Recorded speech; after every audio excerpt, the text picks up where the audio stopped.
alineados, ¿vale? ¿Esto qué nos va a permitir? Que podamos mapear si las mejoras que estamos implementando, en el ejemplo sencillo que les estoy dando, he eliminado un documento, ya, ¿el proceso se hace más rápido? Sí, porque a todo el banco que hace ese documento, que son como 50 personas que hacían ese documento, lo van a dejar de hacer. Imagínense, y hacerlo por los N proyectos que cada uno de ellos tiene. Imagínate todo el tiempo que nos estamos ahorrando por dejar de hacer ese documento, ¿vale? Y por otro lado, el tema de mejora de procesos. El tema de mejora de procesos es la mejora continua, es no quedarnos con el status quo que tenemos el día de hoy, sino que siempre ir mapeando nuestros indicadores, siempre viendo qué oportunidades de mejora. ¿Vale? Dame un segundo porque no sé por qué aparece. A ver, voy a volver a compartir, ¿vale? Ya no aparece la rayita, ¿no? Ahora, ¿cómo ponemos en práctica la mejora de procesos? Mira, hay una serie, como les digo, de metodologías, de marcos de trabajo, de herramientas que nos van a permitir implementar la mejora de procesos. Yo lo que les quiero brindar es, en base a mi experiencia, 5 grandes etapas que nos permiten mejorar procesos. Es decir, que lo podemos llevar a la práctica, pero ya.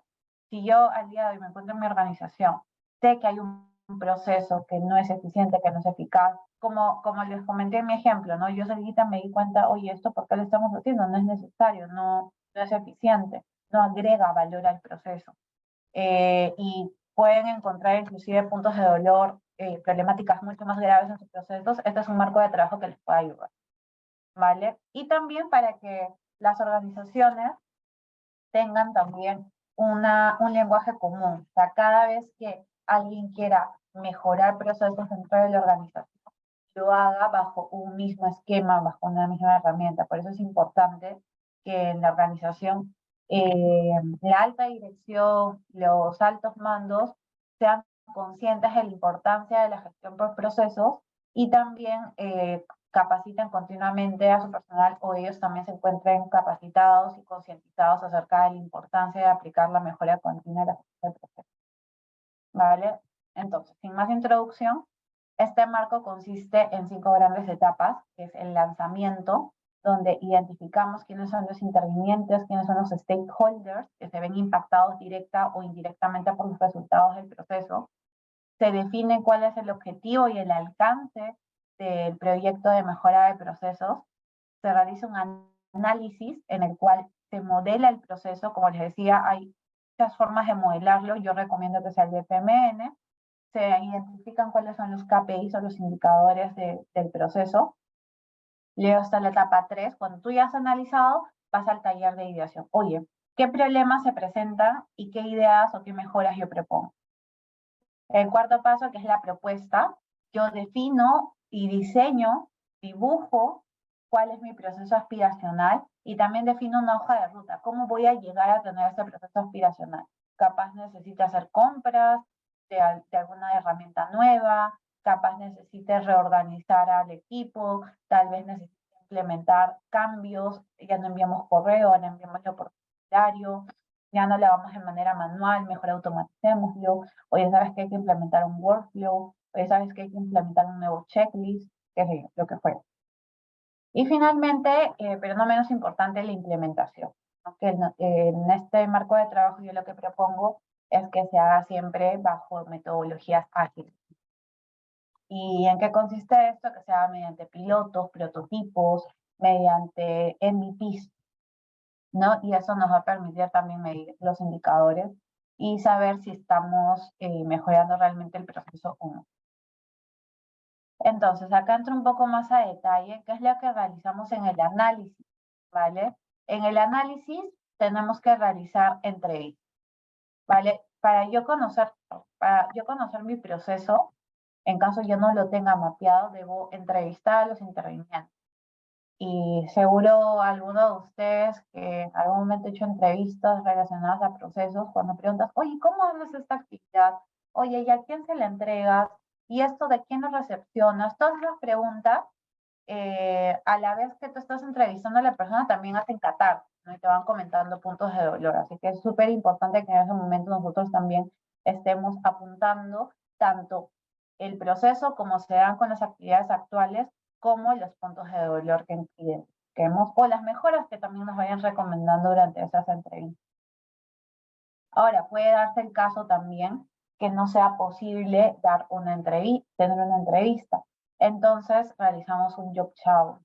¿En qué consiste esto? En que te sientas al costado de una persona a la cual tú quieres saber cómo es que realiza las actividades, y lo que vas a hacer es identificar todas las tareas que esté realizando, ¿no? O sea, no te voy a interrumpir, tú haz tus labores como tal, pero yo voy apuntando todo lo que haces, voy apuntando cuánto te demoras, qué herramienta utilizas, de tal manera de que, ya, ok, no le interrumpas, pero haces un job shadowing, lo cual también te permite mapear tiempos de tarea, ¿ok?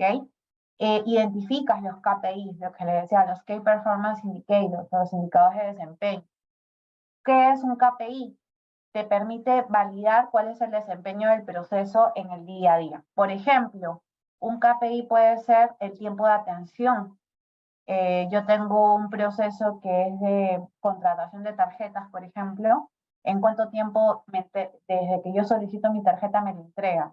¿Cómo está en el mercado? Por ejemplo, no sé, IBK le entrega tarjetas en un día o en 24 horas, BBVA en 2 días. ¿Qué rango de mejora tenemos ahí? Otro KPI podríamos tener es el número de reprocesos dentro de mi proceso. ¿Cuántas veces tengo que reprocesar una operación porque faltaba documentación, porque no se hicieron correctamente las validaciones? Otro KPI, por ejemplo, puede estar relacionado a los productos entregados, entre los productos entregados con calidad del total de productos. ¿Cuántos productos no presentaron ninguna avería, ninguna desviación del total?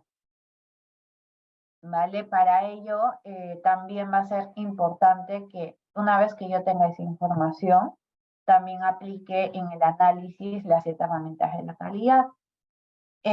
Tener un flujograma de mi proceso. En caso de que haya identificado cuál es la problemática, realizar un diagrama de Pareto con todas las casuísticas que se puedan presentar, ¿no? Para identificar, oye, este problema, identifico cuáles son sus causas y veo cuál de esas causas es la que ocasiona el mayor porcentaje de efectos en el proceso, ¿no? Entonces ahí yo puedo mapear, ok, si resuelvo estas 2 casuísticas, estoy resolviendo la mayoría de las problemáticas de mi proceso. El diagrama de Ichikawa, que va de la mano con el diagrama de Pareto, identifico en las 6M, por materiales, por medios, cuáles son las causas que me ocasionan un problema determinado.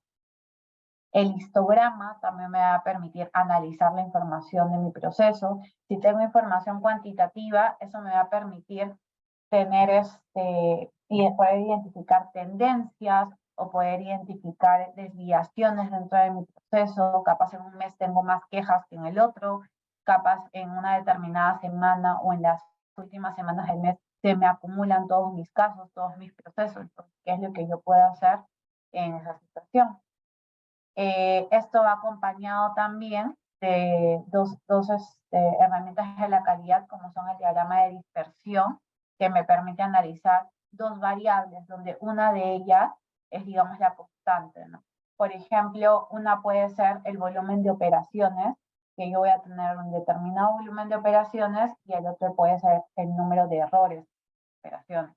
Entonces, ¿cuál es la relación? Mientras mi número de operaciones sea mayor, voy a tener un mayor número de errores. Entonces, ¿por qué está sucediendo eso? ¿Vale? El control estadístico de procesos, que también esa herramienta es muy útil, sobre todo si tenemos información histórica, nos permite identificar tendencias, nos permite identificar si mi proceso es capaz, si mi proceso está siendo eficiente, si mi proceso está dentro de los límites de especificación que yo he determinado.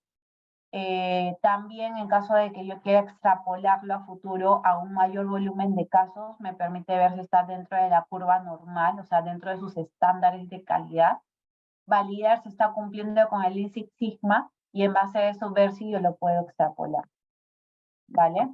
Y finalmente, pero no menos importante, las hojas de control, que son un ejercicio en verdad bastante sencillo, que consta de ir marcando, ¿no? Oye, dentro de mi día a día, de las actividades que realizo en el proceso, qué errores o qué acontecimientos yo estoy identificando, de tal manera que voy controlando el proceso. También voy recopilando información cuantitativa que luego pueda ser analizada, ¿vale?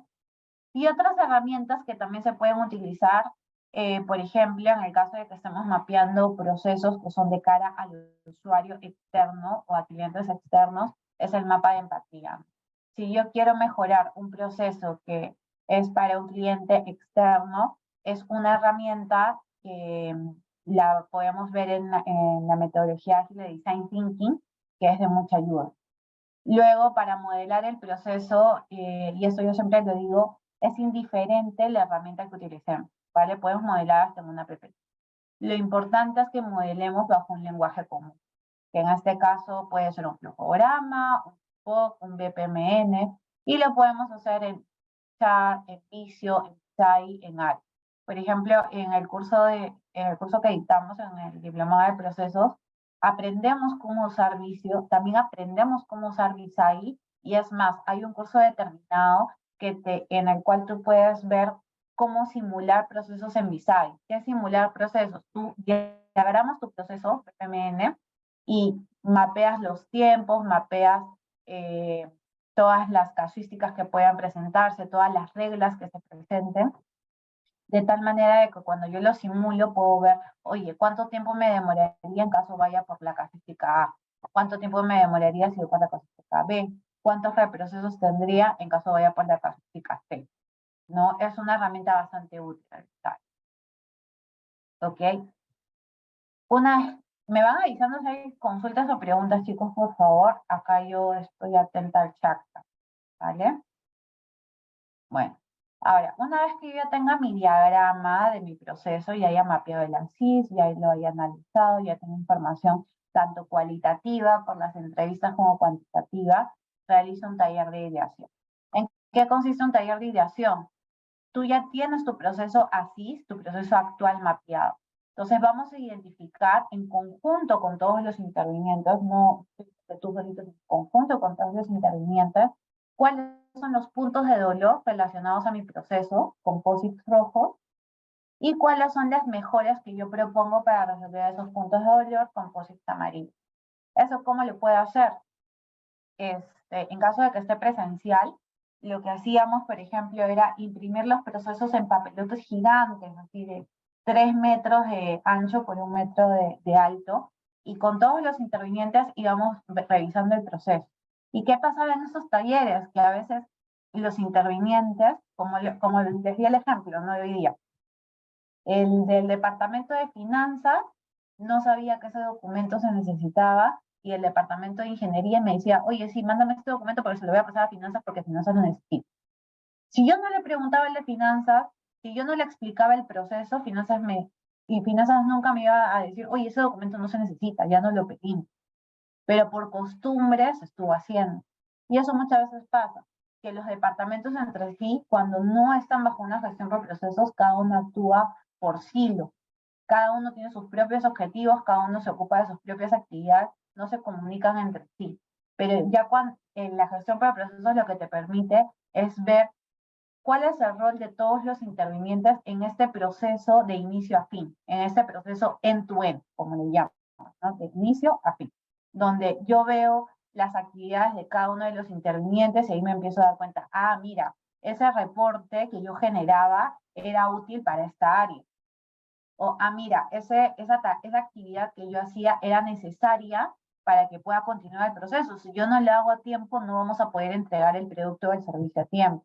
Entonces, todo eso va a permitir que cada uno diga, ok, así es el proceso, todos estamos de acuerdo con que así es, y de esa manera poder identificar puntos de dolor, ¿vale? Y esas propuestas de mejora que propongamos en base a estos puntos de dolor deben estar pensadas en que deben ser lean. ¿Qué significa ser lean? Poder identificar todas aquellas actividades que no agreguen valor al proceso. Si no agrega valor, pues la quitamos. Como el documento que me pedían y no es necesario. El tema de, ¿a qué te refieres con puntos de dolor? Vale. Un punto de dolor, por ejemplo, puede ser alta manualidad en la revisión de documentos, ¿vale? ¿Por qué hay alta manualidad o errores manuales en la revisión de documentos? ¿Vale? Imagínate una persona que tiene que revisar contratos físicos uno por uno y tenga que identificar datos en específicos. Es una tarea muy manual. Los contratos tienen infinidad de páginas. Sería mejor, como una propuesta de mejora, automatizar esa actividad y que por medio de una tecnología de OCR que te identifique palabras dentro de documentos, dentro de PDF, extraiga esa información y la guarde en un Excel, en un Drive, ¿no? Otro punto de dolor puede ser un cuello de botella en la revisión de documentos, por ejemplo. Hoy hay un cuello de botella en la revisión de documentos y analizamos por qué existe ese punto de dolor. Ahí ya tenemos un cuello de botella porque en el equipo solamente hay una persona y la volumetría es demasiado alta, lo cual genera que hay un cuello de botella porque esta persona no se da abasto. ¿Qué podemos hacer? Podemos automatizar esas tareas de la persona o podemos contratar más personas, dependiendo de qué tipo de actividad sea la que realice. ¿No? Otro punto de dolor que podamos encontrar es que no se tiene un checklist determinado. No sé, es un proceso en el cual un proceso legal, imaginemos, en el cual se necesita una serie de documentos, ¿no? Pero el usuario que envía los documentos no sabe, no tiene ni siquiera un checklist de qué documentos tengo que enviar. Entonces, oye, no se tiene claridad sobre los documentos que se envían, lo cual genera reprocesos porque te van devolviendo las operaciones, te van devolviendo porque, oye, te falta esto, uy, también te falta esto. Es mejor que se tenga un checklist y se propone como mejora tener un checklist de documentos. Otro punto de dolor, que el cliente tenga que acercarse presencialmente para entregar documentos o para entregar algo. Entonces, una mejora podría ser, y eso genera una mala experiencia para el cliente. Una mejora podría ser que el cliente ya no lo envíe de manera física, sino por medios digitales, ¿no? Otro punto de dolor puede ser que durante el proceso no se tenga una manera de identificar al cliente o saber su autenticidad, un proceso web, por ejemplo, ¿no? Lo cual puede involucrar fraudes, puede causar de que alguien utilice tu cuenta, etc. Entonces, una mejora puede ser mejorar la tecnología de autenticación, ¿no? Por ejemplo, yo en mi celular me tengo autenticación facial. Varios celulares ya tienen la facial. Eso que te permite de que ya no solo por una clave, si te roban el celular, no basta con que tengas la clave, sino que también tienes que tener tu identificación facial o de movimientos para que recién ingrese, ¿no? Entonces ahí también podríamos calificarlo como un punto de dolor. En resumen, de todos los ejemplos que le he dado, un punto de dolor es una problemática que le esté doliendo, por así decirlo, a un interviniente dentro del proceso o al mismo cliente interno o externo, ¿vale? Es algo que requiere una mejora. Ahora, una vez que yo ya haya identificado todos mis puntos de dolor y todas mis mejoras, corresponde ahora clasificar estas mejoras en base al impacto y al esfuerzo, ¿vale? Van a haber mejoras que me van a generar un alto impacto y el esfuerzo es mínimo. Esas son las famosas quick wins o ganancias rápidas. Son las primeras que yo debería empezar a implementar porque con un mínimo esfuerzo genera un alto impacto. Luego tenemos aquellas que me generan un alto impacto, pero que el esfuerzo es muy alto. Normalmente son temas más complejos como desarrollos tecnológicos o compras tecnológicas, por ejemplo, ¿no? Luego están las actividades menores, que si bien el impacto es bajo, el esfuerzo también es bajo, ¿no? O sea, oye, no me va a generar tanto impacto de mejora en el proceso, pero si tenemos tiempo lo podemos hacer. Y luego están las tareas ingratas, que son las que generan un bajo impacto y al mismo tiempo el esfuerzo es alto. Entonces, ¿para qué le vamos a meter balas a algo que me genera un bajo impacto y el esfuerzo es alto? Eso es si ya es que nos sobra recursos, nos sobra personas, nos sobra dinero, los podemos hacer. Pero en caso no, tenemos que priorizar, que es lo que normalmente hacemos en las organizaciones, porque lo que nos falta siempre son recursos y presupuesto. Entonces, en base a eso, yo elaboro mi hoja de ruta, lo cual yo recomiendo que sea en base a una metodología Agile. Por ejemplo, aquí yo estoy utilizando una metodología ágil que se basa en sprint, que es el Scrum. En el Scrum tú determinas en un sprint que determinas tú si es de 1, 2, 3, 4 semanas, pero en ese periodo, en ese sprint, tú planificas qué es lo que vas a trabajar y debes generar valor en cada sprint. Entonces, en cada sprint tú dices, ok, yo en el sprint 1 voy a abordar estas mejoras. En el sprint 2 voy a abordar estas otras mejoras y así hasta implementar todas las mejoras priorizadas.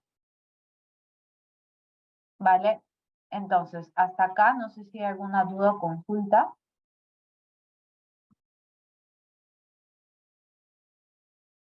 Ok. ¿Qué beneficios nos trae tener este marco de trabajo para la mejora de procesos? En principio, lo que nos va a permitir es el involucramiento de todos los intervinientes y todos los stakeholders, porque así nomás tú no juntas, como les comenté en el proceso, ¿no? En el ejemplo que les estaba dando, finanzas con ingeniería, así nomás ellos no se juntan. Inclusive en el mismo finanzas hay dos equipos que no conversan entre sí. Dando un ejemplo súper sencillo de la realidad, ¿vale? Ellos no conversan entre sí y ambos me piden los mismos documentos y uno no sabía por qué lo pedía y el otro tampoco sabía. Entonces, hay una falta de comunicación. La gestión por proceso, y hay un trabajo por silos, cada uno tiene sus propios objetivos, no voltean a ver a su costado, a ver qué es lo que está haciendo mi compañero, qué está haciendo mi otra unidad, cómo podemos mejorar. Solo se concentran en lo suyo. Este marco de trabajo, al ser colaborativo, en el taller de ideación, al convocar a todos los intervinientes, involucramos a todos. Y las mejoras que se proponen no son autoritarias, sino que se llegó a un consenso con todos los involucrados, lo cual hace que sea mucho más efectivo la gestión del cambio, que es lo que normalmente suele ser lo más complicado. Ya, diseñamos el proceso ideal. Ese es el proceso más ágil, más rápido, pero la gente siempre está acostumbrada a hacerlo como lo solía hacer. Entonces le cuesta ese cambio. Pero si ellos mismos son los que están proponiendo esas ideas, si ellos mismos se han visto involucrados en las propuestas de estas mejoras, su mindset cambia, su mentalidad cambia totalmente, porque ellos ya no son reacios a ese cambio, sino más bien forman parte de ese cambio y se sienten parte de, ¿vale? ¿Qué más nos permite? Un análisis detallado del flujo del proceso. Capaz hubieron varios puntos de dolor, que ya expliqué hace un momento de qué tratan, que estuvieron ocultos bajo mucho tiempo, estuvieron empolvados ahí, porque siempre se hacía, siempre se hizo así, nadie se cuestionó. Al analizar el flujo del proceso y con esta visión, una visión de gestión por procesos, lean, buscando la calidad, buscando la eficiencia, buscando la eficacia, vamos a poder identificar esos puntos de dolor que por mucho tiempo han estado empolvados. Nos va a permitir alinear a todos los participantes en el taller, que era lo que estaba hace un rato. Nos va a permitir tener un proceso aspiracional que sea consensuado con todos, no es algo autoritario, sino que todos en consenso, los intervinientes, hemos decidido que sea de esa manera. Todos estamos convencidos. Y en caso alguno no esté convencido, ahí mismo, de manera objetiva, se plantea por qué es mejor, no para ti, sino para el cliente final, hacerlo de esa manera. ¿Vale? Porque ya permite que ya no cada uno no trabaje por sus objetivos, sino que trabaje por un objetivo en común, que es entregar un valor al cliente o al usuario. También nos permite implementar ágilmente los entregables en cortos periodos de tiempo. En la clase número 4 de gestión por procesos que yo dicto, explico el tema de metodologías ágiles y la utilidad que nos da implementar mejoras en base a una metodología Scrum, el uso que le podemos dar también al Lean Startup en caso de que esté creando un producto o un servicio nuevo, ¿vale? Y finalmente nos permite tener un seguimiento de mejoras con indicadores. Porque hay una frase que a mí me encanta usar, que lo que, lo que no se puede medir, no se puede mejorar. ¿Vale? Entonces, yo no mido mi proceso, nunca voy a saber si está funcionando bien o está funcionando mal. Por eso la importancia de tener indicadores. ¿Cuánto tiempo nos queda? 10 minutos. Hasta acá, ¿alguna duda o consulta? Todo claro. Perfecto, todo. Muchas gracias. La gestión de procesos en el contexto actual, ¿vale? Aquí quiero hacer una pequeña introducción porque la gestión de procesos actualmente está sufriendo una serie de cambios, ¿vale? Entonces, lo que era normalmente es, oye, tengo un marco de trabajo como tal, lo implemento tal cual, pero así nomás no es. Dependiendo de cada organización, dependiendo de su tamaño, dependiendo de la industria, van a haber marcos de trabajo de gestión de procesos que apliquen mejor a tu organización o que tú tengas que adaptarlo a tu organización para que realmente funcione, ¿vale? ¿Y qué es lo que ha pasado ahora en la actualidad? Los clientes mismos han cambiado, o sea, evolucionan a lo que llamamos la nueva normalidad. Luego de haber pasado por una pandemia, ahora, ¿qué es lo que nos pide el cliente? La omnicanalidad. Oye, que ya no solamente pueda ir al restaurante a comer, oye, tráeme delivery. Imagínense todo cómo ha sido el boom de los Rapis, de pedidos ya, de los Uber, de los Cabify, solo debido a la pandemia. Ahora todo es por delivery.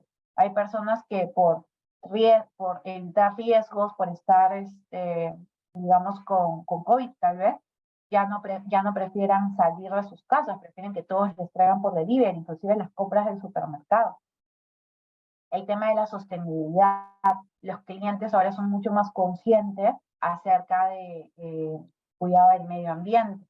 Si se dan cuenta, hay muchas empresas de alimentos que ya no te dan tuppers de plástico, te dan tuppers biodegradables, que ya no utilizan sorbete. Es más, los mismos supermercados te cobran las bolsas. ¿Por qué te cobran las bolsas? Y antes no las cobraban, porque estamos asumiendo el riesgo de que esa bolsa en verdad puede contaminar el medio ambiente, por más que sea biodegradable. Algunas también que ustedes seguro han visto, no me acuerdo dónde es, en Toxin Plaza vea que huelen a maíz, están hechas de maíz, son biodegradables, ¿vale? Está el tema de la personalización. Si se dan cuenta, ahora los clientes también son mucho más exigentes respecto a sus productos. Oye, yo quiero un regalo, ahora que viene el Día de la Madre, no quiero un regalo personalizado, no es que le voy a comprar cualquier flor, cualquier cuadro, lo que fuera, así en masa, no. Yo quiero que diga el nombre de mi mamá, que diga su canción favorita, personalizo el producto que estoy comprando y le agregan un valor, le dan un valor agregado al producto y al servicio que están brindando. Y a los clientes, al tener tanta información, que es el consumo de medios a la carta, ya no es que necesitemos que nos den publicidad, no, nosotros mismos en Instagram, en TikTok, en WhatsApp, en Facebook, nos llega publicidad debido al Internet de las cosas, porque el celular escucha, no sé si se han dado cuenta. Cualquier palabra que tú digas, cualquier palabra que tú escribas, que tú busques por Google, al final luego te aparece publicidad relacionada a ese tema. Y tú puedes averiguar y tener mucha más información respecto a eso. Ya no es que tú compras por comprar, tú investigas a la tienda, validas si tiene buenas opiniones o no, contrastas, o sea, tú tienes un montón de información en Internet y tienes una variedad de tiendas o de servicios en las tiendas que ofrezcan servicios o productos en las cuales tú puedes comprar aquí estos servicios. Entonces, todo esto ha cambiado para los clientes y es importante que nos aseguremos que nuestros procesos, que son nuestro nexo con los clientes, sean lo suficientemente robustos y fiables para poder mantener nuestra calidad, proximidad y poder captar las nuevas necesidades de los clientes, porque estas necesidades van cambiando. Entonces, no nos podemos quedar con estos procesos antiguos, con la publicidad activa, con el marketing antiguo. Nos tenemos que adaptar. Y seguro que ustedes mismos también se han dado cuenta, oye, ¿qué ha pasado? Que ahora ya no ya no se hace marketing en paredes, ya no se entregan volantes. Más bien ahora tú creas tu TikTok, la canción de tendencia, y ahí por ahí vas vendiendo tu producto y te va saliendo en las tendencias. No, todo eso ahora nosotros nos tenemos que adaptar, nos tenemos que cambiar, y para eso también sirve esa mentalidad de la gestión por procesos, ¿vale? Ahora, gestionar procesos, y esta frase en verdad me encanta mucho, es de uno de mis libros favoritos, que es Digitalízate, de Eduardo Torres Llosa, el ex gerente general del BBVA.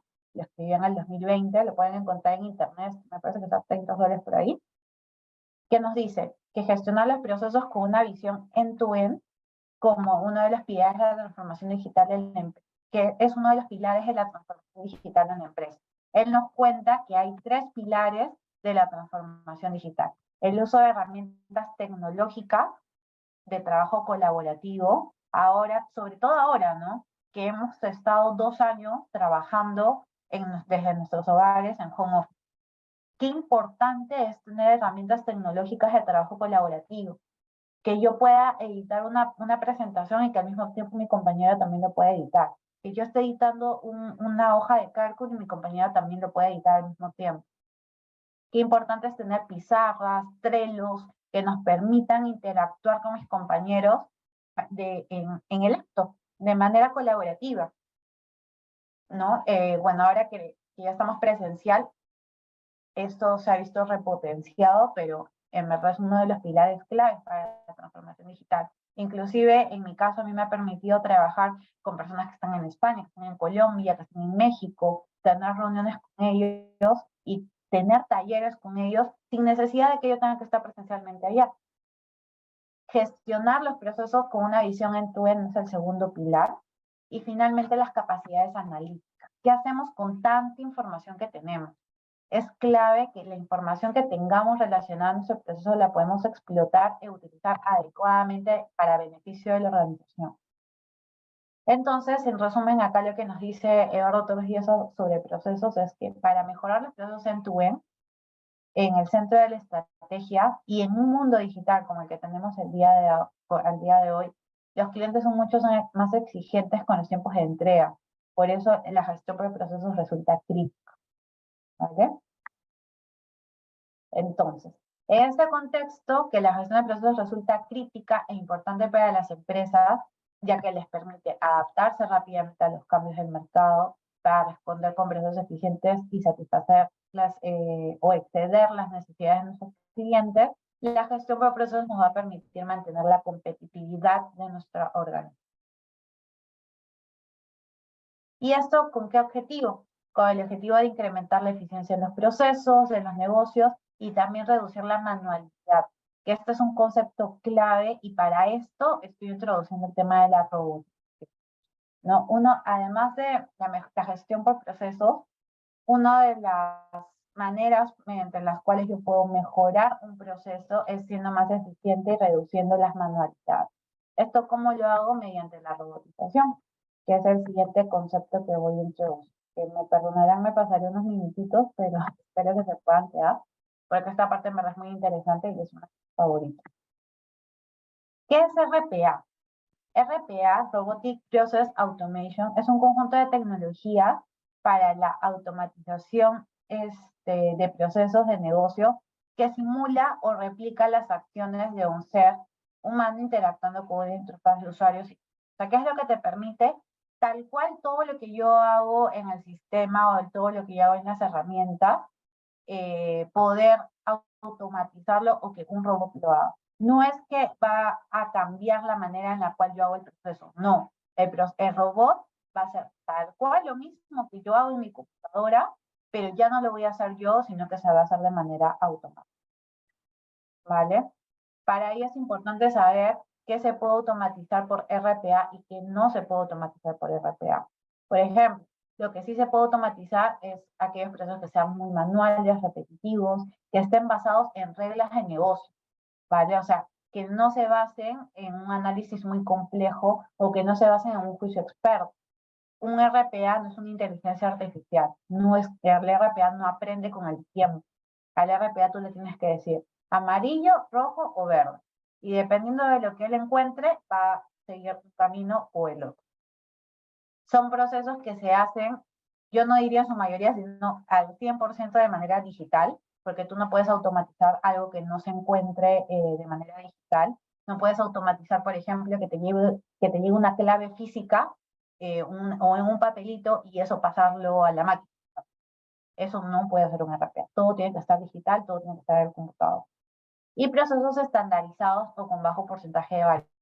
Y esto es súper importante porque hay procesos que cambian con el tiempo, que se cambian la herramienta, cambian el procedimiento. Entonces, si cambia el procedimiento, si cambia la herramienta, como decía, lo que hace el robot es replicar lo mismo que tú haces, vas a tener que regresar al robot, desarrollar nuevamente e implementar esos cambios. ¿Ok? Ahora, ¿qué beneficios nos da aplicar RPA? En principio nos permite reducir costos, porque nos permite reducir el tiempo de las personas que están invirtiendo al hacer esto, ¿vale? Reducción de FTEs, que para que tengan el concepto FTEs es Full Time Equivalent. Por ejemplo, imagínense que yo le dedico 2 horas al día en registrar información de un PDF y pasarla a un Excel. 2 horas al día. ¿Cómo calculo el FTE, que es el tiempo que yo le dedico a esa actividad? Mi horario laboral es de 8 horas al día, entonces simplemente divido 2 entre 8, que me va a salir, si no me equivoco, 0.25, y ese va a ser mi FTE. 0.25 FTEs, Full Time Equivalent, yo le dedico a esta actividad. Si yo la robotizara, es decir, tuviera un robot que leyera esos PDFs, extrajera esa información y la plasmara en un Excel, en un Drive, me ahorraría esas 2 horas y las podría dedicar a otras actividades de análisis, ¿vale? Además, reduzco el error, porque fíjense que, estoy con sueño, qué sé yo, reviso los documentos y me bonda, lo registro mal. Al robot no se va a equivocar, porque el robot es una maquinita que simplemente lee tal cual y la apunta, ¿vale? En mi experiencia, implementar RPA es muy beneficioso para las organizaciones, siempre y cuando no se tenga otra manera de automatizarlo, ¿vale? Porque lo que hace RPA es hacer tal cual lo que tú haces, tal cual lo hace el RPA, solamente que lo hace de manera automatizada, y esto involucra un costo. Tienes que tener licencias que se pagan de manera anual y tienes que tener servidores donde se van a instalar estos robots. Entonces siempre hay que ver el costo-beneficio. ¿Qué me conviene más? ¿Que lo siga haciendo manualmente una persona o implementar un robot por el cual voy a pagar una licencia anual y voy a tener servidores o máquinas virtuales para instalar este robot? ¿Vale? Entonces ahí tengo que hacer un análisis de costo-beneficio para hacer el beneficio de implementar RPA. Lo que yo recomiendo es que justamente sean en procesos que sean escalables. ¿A qué me refiero? Procesos que tienen una alta volumetría y que puedan aumentar o disminuir esa volumetría. Porque los robots, a diferencia de las personas, si aumentan la volumetría, las personas se quedan trabajando más horas. No es que puedas contratar más personas. En cambio, el robot, si aumenta la volumetría, simplemente le dices, oye, ¿sabes qué? Si estás ejecutando desde las 6 hasta el mediodía, ahora ejecutas desde las 6 de la mañana hasta las 6 de la tarde. Y ahí está. El robot solito ejecuta el proceso. No tienes que contratar más personas, simplemente aumentas el horario de ejecución del robot. También te permite tener el tema de cumplimiento normativo, ¿no? Porque elimina los errores manuales y la trazabilidad de la información. No es invasivo. El RPA, a diferencia de otras tecnologías de desarrollo que tienes que hacer cambios de lleno en las herramientas o los programas de la organización, el RPA trabaja con una interfaz gráfica de software, ¿vale? Por ende, no modifica los sistemas actuales. O sea, identifica tu pantalla y dice, tú has puesto el cursor acá, lo has marcado acá, le has marcado este botón, no adapta nada, no cambia nada por detrás, simplemente hace tal cual lo que tú harías, por ende no modifica nada. Mejora el servicio al cliente porque el robot puede funcionar 24/7, sobre todo en aquellos procesos que son centrados en la atención al cliente, y además da mayor agilidad porque son más rápidos que las personas y su desarrollo de hecho es mucho más fácil que un desarrollo tecnológico. Vale, acá estoy respondiendo la pregunta que nos hacía por ahí uno de los compañeros. ¿Qué programas podemos utilizar? Ok. ¿Cuáles son las tendencias, vale? ¿Cuáles son las tendencias aquí en RPA, en Perú y en LATAM? ¿Y qué herramientas puedo utilizar? En principio, comentarles que es un conjunto de tecnologías que está en proceso de adaptación. ¿A qué se refiere esto? Es una tecnología nueva llamada low-code. Continuamente hay cambios, están mejorando sus funcionalidades, lo cual es bacán, pero dependiendo de la herramienta, tienes que adaptar también tus robots a ella, ¿no? Lo que normalmente hacen las empresas es tener fábricas de robot internas en el área de excelencia operativa o en el área de transformación digital, ¿vale? Ahí en estas áreas es donde se encuentra el equipo de robotización. Normalmente se terceriza el desarrollo de software. ¿Por qué? Porque una empresa como tal, capaz algunas sí, capaz otras no, no tienen expertos en desarrollo de software o en desarrollo de RPA. Como es una tecnología que está en proceso de adaptación, se requieren a veces de consultoras expertas o de empresas expertas en desarrollo de software. Por eso se prefiere tercerizar, para no invertir en que alguien interno aprenda sobre ello, sino más bien una empresa que ya tiene experiencia, que ya ha desarrollado robots, que ya tiene más los cracks, por así decirlo, de la robotización, sean los que desarrollen los robots en la empresa. Y permite ejecutar eficiencias, como les decía, que es liberar tiempos de las personas para que estas personas puedan dedicarle ese tiempo a que tengan tareas que generen valor o que se basen en juicio experto, o también en el extremo reducir personal. Imagínense personas que hacían manualidades y siempre se han dedicado a hacer manualidades, pues ya en algunas empresas dicen, ¿saben qué? Ya no requiero que se haga esto, entonces simplemente ya dejo de contratar. Se puede hacer el caso. ¿Qué herramientas se utilizan? Whitepath, Blueprints y Automation Engine. Las tres son bastante buenas, las más recomendadas son Whitepath, que es justamente la que se trata en la clase, en la última clase de gestión de procesos. Se hace un pequeño ejemplo también de cómo funciona Whitepath. Y las tres, cada una tiene un costo de la licencia anual y las tres necesitan servidor, ¿vale? No son herramientas gratuitas. Ojo con eso. Whitepath, a diferencia de otros competidores, su interfaz es mucho más, hay una palabra para esto, tiene una mejor experiencia usual, ¿vale? Es más do it yourself, por así decirlo, más intuitiva que los otros aplicativos, que las otras herramientas, perdón.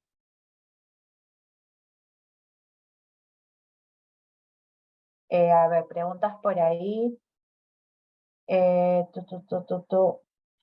marco de trabajo de mejora, ¿en cuánto tiempo se debe aplicar? ¿Qué empresas lo aplican con éxito? ¿Qué libro puedo leer? Mira, yo te diría que leas el libro Digitalízate de Eduardo Torres Llosa. En verdad lo recomiendo bastante porque es muy bueno. Habla sobre cómo en BBVA se implementó la gestión por proceso. Y aquí en verdad es un éxito, ¿vale? Así que eso es el que yo recomendaría. ¿Qué metodología sería la mejor para mejorar la satisfacción del cliente en un supermercado por demora de respuestas del e-commerce? Bueno, ahí podrías aplicar como tal la mejora de procesos, que es el marco que he comentado. Hay varios marcos de trabajo. El que yo les he comentado es el que adapta las metodologías ágiles en sí mismo. Y un indicador que deberías tomar en cuenta ahí es el IRENE, que es un indicador que seguro lo has escuchado, muy ácido, que es el índice de recomendación neta, en el cual tú preguntas al cliente del 1 al 10 qué tanto recomendaría sus productos o servicios. Si has marcado del 9 al 10 son promotores y si has marcado del 1 al 6 son detractores. Y el cálculo es restar los promotores de los detractores. Puedes buscarlo por internet, Irene, y además le preguntas por qué has marcado eso, lo cual te permite saber cuáles son las mejoras o cuáles son los puntos de dolor del proceso, que puedo mejorar mi servicio de e-commerce. ¿Vale? Y para cerrar, algunas conclusiones, chicos. Primero, las organizaciones por procesos rompen los hilos entre las áreas, que esto lo he comentado bastante, porque alinean los objetivos mediante la gestión por procesos. Ya cada área no trabaja en silo por sus propios objetivos, sino que todas trabajan en conjunto por un objetivo en común, que es brindar al cliente un producto o servicio de calidad. Elegir un marco de trabajo para la mejora de procesos que se adapte al contexto de la empresa. Yo no les puedo decir que esta es la fórmula perfecta. Ustedes en la práctica se van a ir dando cuenta cuál es la mejor, qué marco de trabajo de mejora de procesos es el ideal para ellos. Ahorita yo les he contado uno, que es una mixtura entre todos, pero en el curso yo les enseño varios marcos de trabajo que pueden aplicar para la mejora de procesos y ver cuál es el mejor o el ideal para su empresa. Y finalmente, la gestión por procesos permite a las empresas adaptarse rápidamente a los cambios en el mercado, ¿no? Cual les permite ser mucho más competitivos. Para responder ahí, el curso enseña cómo realizar la documentación del proceso que sirve para aplicar la ISO 9001. Mira, tal cual, no te decimos esto sirve para la ISO 9001. Pero yo sé que, por ejemplo, tener tu proceso documentado y diagramado, aplicar en este caso análisis estadístico mediante Minitab para identificar la estabilidad y la capacidad de tu proceso, aplicar algunos marcos que vemos en el curso como el análisis de modo y de fallos o la caja de la calidad, son herramientas que se comentan en la ISO 9001 y en caso la estés aplicando o quieras certificarte va a ser de mucha utilidad. Rubén nos comenta y nos pregunta, ¿el marco de trabajo de mejora en cuánto tiempo se debe aplicar? ¿Y qué empresas lo aplican con éxito? ¿Y en qué libro puedo leer o profundizar acerca de esto? Y hace un rato les comenté, yo les recomiendo el libro Digitalízate de Eduardo Torres Llosa. Si queremos entrar un poco más a detalle acerca de metodologías ágiles, porque mira, Eduardo te dice cómo implementarlo en una organización grande, como lo es BBVA. Si yo lo quiero implementar más que nada en una organización más pequeña, capaz no me sea tan, algunas cosas no las pueda poner en práctica tan fácilmente. Entonces podría leer el libro Lean Startup, que en verdad está en libre disponibilidad y te enseña un marco de trabajo ágil para implementar mejoras dentro del proceso. Eso es lo que implementó, por ejemplo, Netflix antes de ser lo que es al día de hoy. O sea, Netflix, ¿qué es lo que hizo? Oye, yo vi un mercado en el cual se rentaban DVDs, bueno, HBDs, no me acuerdo cómo se llamaban estos antiguos, no vi un mercado donde se rentaba y empecé a hacer delivery. Luego lo fui escalando con MVPs hasta llegar a lo que es el día de hoy, mejorando el proceso y transformando, ¿no? Entonces, esos dos libros yo les recomiendo. ¿Qué empresas han tenido éxito? Por ejemplo, tengo mapeado a Alicorp, tengo mapeado Interbank, tengo mapeado BCP, tengo mapeado algunas clínicas como Sana, por supuesto BBVA, ahora también el Banco Central de Reserva, que es una entidad pública, o el COFIDE también lo están implementando con éxito. Entonces, el segundo es el Lean Startup. Está en internet, creo que también está disponible. Y el otro es Digitalízate. Jesús nos dice, he escuchado hablar mucho sobre UPAD. ¿Cuál es su valor diferencial con respecto a sus competidores en robotización de procesos o cuál recomendarías? Bien, como les comentaba, el que es más intuitivo y tiene una mejor experiencia de usuario es Wipa, a diferencia de los demás. Y cuando hacen cambios a las funcionalidades, es el que mejor se adapta. O sea, no es necesario que tú cambies todo tu robot, sino que ya como que solitos te van guiando. En otros aplicativos no es así. Si hacen un cambio, una nueva funcionalidad, tienes que cambiar todos tus robots. Ahora, Rubén también nos pregunta, ¿podría compartir un ejemplo en BBVA en el cual haya aplicado Visagi o UPAD para un caso de procesos de negocio específico? En el cual Básicamente se me ha usado imagino que... Visagi, en BBVA como tal no utilizamos Visagi. Utilizamos otra herramienta corporativa porque, como saben, nosotros somos una empresa española, ¿no? Y tiene varias sedes en diferentes países. Nosotros utilizamos ARI. Sin embargo, en el curso, respondiendo también a la segunda pregunta, yo les enseño a modelar procesos bajo BPMN 2.0, que es el modelado de procesos bajo una metodología que es una de las más utilizadas en el mercado para la gestión de procesos. Y un YPAD, para un caso de proceso de negocio en específico como tal. Tengo varios ejemplos. Ahorita el que se me ocurre que quisiera darles es, por ejemplo, nosotros trabajamos con una empresa tercera, ¿vale? Que tiene su propia herramienta, tiene su propio aplicativo. Nosotros no podemos desarrollar sobre ese aplicativo ni automatizarlo porque es de esta empresa tercera. Pero lo que sí podemos hacer es implementar un RPA, un robot, porque a este aplicativo se tiene que subir información. De un PDF se tiene que subir a esta herramienta de esta empresa tercera para tener el tracking de la operación de convenios, por ejemplo, ¿no? El robot lo que hace es copiar la información, extraer la información del PDF y pasarla a esta herramienta del aplicativo. No se está implementando otra automatización o desarrollo porque no podemos hacer cambios en ese aplicativo. Entonces, el RPA es la mejor opción porque está replicando lo mismo que haría una persona, pero en este caso lo hace un robot.